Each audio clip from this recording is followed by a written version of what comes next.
Hello everyone, আশা করি সবাই ভালো আছেন। আজকে আমরা কথা বলবো গুগল ডক্স এর মাধ্যমে কিভাবে একটা প্রফেশনাল সিভি তৈরি করা যায়। আমরা আজকে দেখবো যে গুগল ডক্সে কিভাবে বেসিক্যালি একটা স্ট্যান্ডার্ড ফরম্যাটে সিভি তৈরি করা যায়। তো একটা সিভি, সুন্দর সিভি যদি থাকে আপনার, সেই সিভিটা আপনি চাকরির প্রতিযোগিতায় আপনাকে অনেকখানি আগিয়ে রাখবে বলে আমরা আশা করি। তো চলুন দেখে নিই কিভাবে আমরা একটা সুন্দর সিভি তৈরি করতে পারি। তো গুগল ডক্স যেহেতু বললাম যে আমাকে গুগলে যেতে হবে। গুগল একটা অ্যাকাউন্ট থাকা বাঞ্ছনীয়। গুগলে অ্যাকাউন্ট থাকলে সেই গুগল অ্যাকাউন্টে আমরা লগ ইন করবো। লগ ইন করলে আপনাদের এই পেজটা আসবে এরকম। সেখান থেকে এই যে যেটা 9 ডটস যেটা আছে গুগল অ্যাপস, এখানে ক্লিক করলে অনেক অ্যাপস আছে গুগলের। তার নিচের দিকে আমরা যাবো একটু, দেখেন এই যে ডক্স আছে, ডক্সে চলে যাব। ডক্সে ক্লিক করলেই আপনার একটা গুগল ডক্সের যে ল্যান্ডিং পেজটা, সেই ল্যান্ডিং পেজটা আসবে। সেখানেই আপনি উপরেই একদম প্রথমেই কিছু টেমপ্লেট দেওয়া আছে দেখবেন। এখানে একদম ব্ল্যাঙ্ক ডকুমেন্ট থেকে শুরু করলে আপনার যারা খুব একটা দক্ষ না কাজে, তাদের জন্য ডিফিকাল্ট হবে। সো আমি এখানে দেখাবো টেমপ্লেট দিয়ে কিভাবে তৈরি করা যায়। সো প্রথমে এখানে দেখেন যে রিজিউম টেমপ্লেট আছে। সো এখানে কয়েকটা টেমপ্লেট আছে। এই টেমপ্লেটের মধ্যে আপনি আপনার পছন্দ মতো টেমপ্লেটটা আপনি এখান থেকে নিয়ে নিতে পারেন। সো আমি প্রথম যে টেমপ্লেটটা আছে এটাই নিব। রিজিউম সেরিফ ফন্টে করা। সো আমি এটাতে ক্লিক করলেই আমাকে দেখাবে যে আমি এটা দিয়ে ফার্দার কাজ করতে পারি কিনা। সো এটা দেখেন নতুন একটা টেমপ্লেটের যে আমরা ক্লিক করলে সেটা ওপেন হয়ে গেছে, সেই টেমপ্লেটের ফরম্যাট। এখানে আমরা জাস্ট আমাদের প্রয়োজনীয় ইনফরমেশন গুলো জাস্ট চেঞ্জ চেঞ্জ করে দেবো, তাহলেই আমাদের কাঙ্ক্ষিত সিভিটা আমরা পেয়ে যাবো। সো আমি যদি এখানে ইওর নেমের জায়গায় আমি আমার নামটা দিই, দেখেন নামটা দিলাম। সো নামটা যেহেতু 2 লাইন হয়ে গেল, আমি 2 লাইনটাকে 1 লাইন করে দেবো। 1 লাইনটাকে একটু জাস্ট ফন্ট ছোট করে দিলে আমার 1 লাইন হয়ে যাবে। সো আমি আমার পছন্দ মতো সাইজ করে নেবো ফন্টের। ইভেন আপনি কালারটাও চেঞ্জ করতে পারেন। এখান থেকে আমি যদি কালো না দিয়ে যদি ব্লু কালার করতে চাই কালার ফন্টের, সো ফন্ট কালারটা ব্লু হয়ে গেল। এরপরে আপনার হচ্ছে বেসিক্যালি আপনি যদি কোনো জবে থাকেন, সেখানে একদম হাইলাইটটা আপনার সম্পর্কে হাইলাইট, সেই হাইলাইট ডিগ্রি, এই হাইলাইট গুলো এখানে দিতে পারেন। ধরেন আপনি একদম রিসেন্ট যে আপনার জবটা আছে, জবটাতে আপনি যে পজিশনে আছেন, যে ডেজিগনেশন আছে, সেটা আপনি এখানে দিতে পারেন। পাশাপাশি আপনার কোনো প্রফেশনাল ডিগ্রি থাকলে সেটা এই জায়গাটাতে দিতে পারেন। এটা আপনি লিখে ফেলবেন আগে শর্ট করে। তাহলে এটা আপনাকে আপনার সিভির একটা প্রথম দর্শনেই আপনার সম্পর্কে একটা ধারণা পাবে, মানে যারা রিক্রুটার আছে, যে আপনি কি। এরপরে পাশে ডান পাশে দেখবেন যে এখানে একটা ছোট জায়গা আছে। এখানে আপনার অ্যাড্রেস লেখার জায়গা। অ্যাড্রেস বলতে আপনার সাথে তারা কিভাবে কমিউনিকেট করবে। সেটা আপনার একদম হাউস অ্যাড্রেস হতে পারে, পাশাপাশি আপনার ইমেল অ্যাড্রেস থাকতে পারে এবং মোবাইল নাম্বারও থাকতে পারে এখানে। সো যেন সেই নাম্বারগুলোতে আপনাকে সরাসরি কন্ট্যাক্ট করা যায়। এরপরে যে পোর্শনটা আছে এটা এক্সপিরিয়েন্স পোর্শন। এক্সপিরিয়েন্স পোর্শন হচ্ছে যে আপনি যদি অলরেডি কোনো জবে থাকেন তখন আপনার জন্য এটা প্রযোজ্য হবে। যদি কোনো জবে না থাকেন তাহলে এই পোর্শনটা সিম্পলি ডিলিট হয়ে যাবে।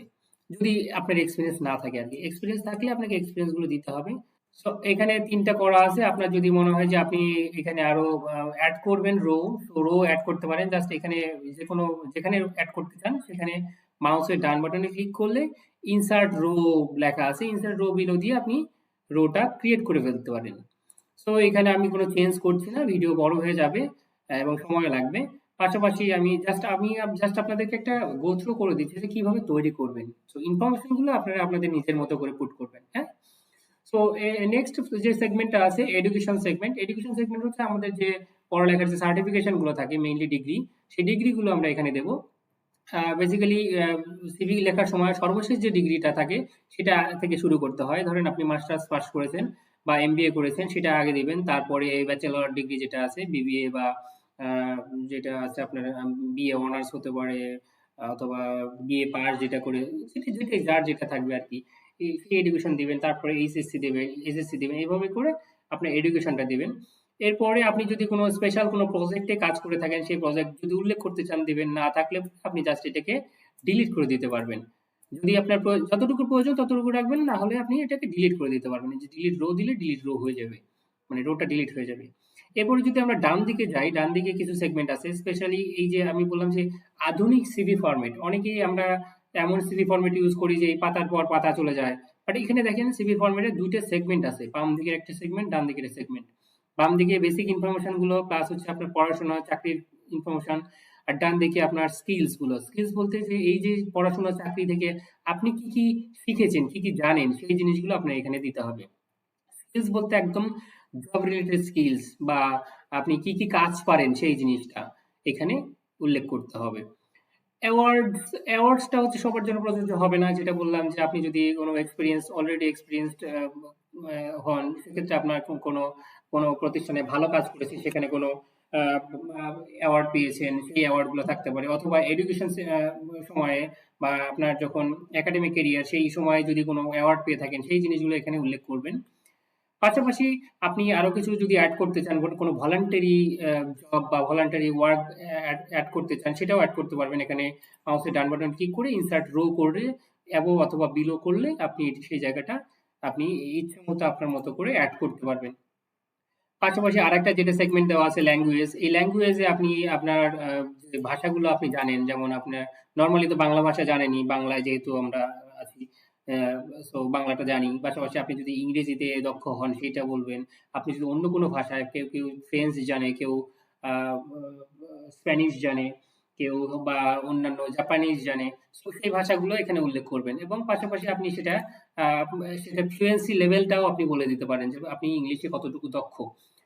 তো এইভাবে আপনি যদি আপনার সিভিটাকে ডিজাইন করেন, আমি মনে করি যে নরমালি আপনি যখন এই ফরম্যাটে ডেভেলপ করবেন, সেটা আপনার নরমাল যে ফরম্যাট গুলো নরমালি আমরা দেখে থাকি যে এই একবারে এক্সপিরিয়েন্স, এই পুরো পাতা জুড়ে এক্সপিরিয়েন্স লিখে ফেলছেন, তারপরে এডুকেশন করেছেন, তারপরে এই যে স্কিলস অ্যাওয়ার্ড গুলো সবার নিচে চলে আসে, এরপরে আরো আপনার ডিটেল ইনফরমেশন গুলো আসছে। তো ওই ধরনের সিভি থেকে কিন্তু এটা অনেক বেশি আহ, মানে ভিজিবল আর কি। হ্যাঁ, ভিজুয়ালি দেখতে কিন্তু অনেক সুন্দর হবে। পাশাপাশি আপনি আপনার ছবিও কিন্তু আপনার সিভিতে অ্যাড করতে পারবেন। ছবি অ্যাড করার জন্য আমরা জানি যে এই যে ইনসার্ট ট্যাবে যেতে হবে। ইনসার্ট ট্যাবে গিয়ে আপনি ইমেজ থেকে আপনার কম্পিউটারে যদি সেভ করা থাকে ছবি, সেখানে আপলোড ফ্রম কম্পিউটার থেকে দিতে পারেন। অথবা আপনার কোনো গুগল ড্রাইভে যদি থাকে, সেই ড্রাইভ থেকেও আপনি অ্যাড করতে পারবেন। হ্যাঁ, তো এই ছিল আজকের আমাদের ছোট্ট টপিক, কিভাবে গুগল ডক্স এর টেমপ্লেট ইউজ করে একটা প্রফেশনাল সিভি কিভাবে তৈরি করতে পারি, সেটা আমরা আজকে আপনাদেরকে দেখালাম। আশা করি যে আমার এই আজকের ভিডিও টপিকটা আপনাদের ভালো লাগবে। ভালো লাগলে অবশ্যই সাবস্ক্রাইব করবেন আমার চ্যানেলে, এবং লাইক দিয়ে কমেন্ট করে পাশে থাকবেন। আপনাদের লাইক কমেন্ট আমাকে আরো নতুন নতুন ভিডিও বানাতে ইন্সপায়ার করবে। তো নেক্সট ভিডিও দেখার আমন্ত্রণ জানিয়ে আজকের মতো এখানেই শেষ করছি। ধন্যবাদ। ভালো থাকবেন, সুস্থ থাকবেন।